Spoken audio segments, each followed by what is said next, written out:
अध्यक्ष महोदय, मैं पूरी जिम्मेवारी के साथ कहता हूं, पूरे हिमाचल प्रदेश में आपदा में जितना ज्यादा आपके मंत्री गए होंगे, इनका दायित्व भी है, आपके कुछ और लोग भी गए होंगे, लेकिन मैं विपक्ष के नेता होने के नाते, आप यही कहते थे सराज जाते, सराज में तो मैं घूमा, आपने जाकर के मेरे विधानसभा क्षेत्र में हेलीकॉप्टर से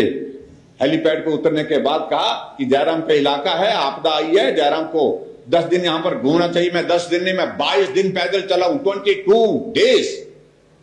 और मेरा दायित्व बनता था वो। और उसके बाद आपदा अगर चंबा आई तो हम चंबा पहुंचे, भरमौर पहुंचे,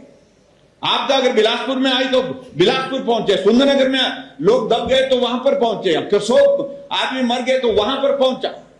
कुल्लू में, मनाली में लोग मर गए तो कुल्लू में वहां जाकर के पहुंचा। और मैं इस बात कह सकता हूं,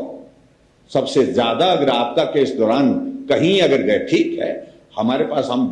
साधन नहीं, आज की तारीख में हम विपक्ष में है, लेकिन भावनाओं को साझा करने के लिए अगर सबसे पहले सबसे ज्यादा जगह अगर कोई पहुंचे तो हम पहुंचे, इस बात को मैं दावे के साथ कह सकता हूं। और उसके बाद हम मेरे विधानसभा क्षेत्र का जिक्र हर बार किया जाता है, अगर आपदा मेरे विधानसभा क्षेत्र आए उसके लिए दोषी जयराम ठाकुर है। लोग, मैं पूछना चाहता हूं, अगर चंबा में आपदा आई तो उसके लिए दोषी कौन है? बिलासपुर में एक बस के ऊपर चट्टान गिर गई, 16 लोग वहां मौके पर मर गए, 4 अर्थियां एक घर से उठी, हम शमशान घाट तक गए, हम फ्यूनरल तक गए, आप कहीं बाहर थे, आप तो बिहार गए थे, वोट चोर गद्दी छोड़कर नारा लगा रखे,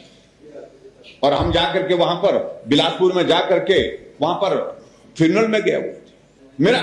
मंत्री थे, मैं इस बात को, मैं आपका जिक्र कर रहा हूं, मैं मेरी बात तो आपसे हो रही है, तो इसलिए अध्यक्ष महोदय, ये बातें हमको मत समझाइए। आप बाद में भी जा सकते, बाद में भी नहीं गए। जिन परिवारों के 4 सदस्य जो है, जिनकी चिता जली है परिवार के सामने, हमने देखा इस तरह का मंजर था जो दिल को दहलाने वाला था।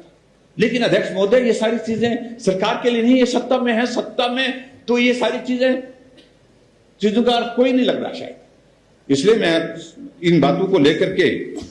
थोड़ा चिंतित भी हूं कि नजरिए क्या है।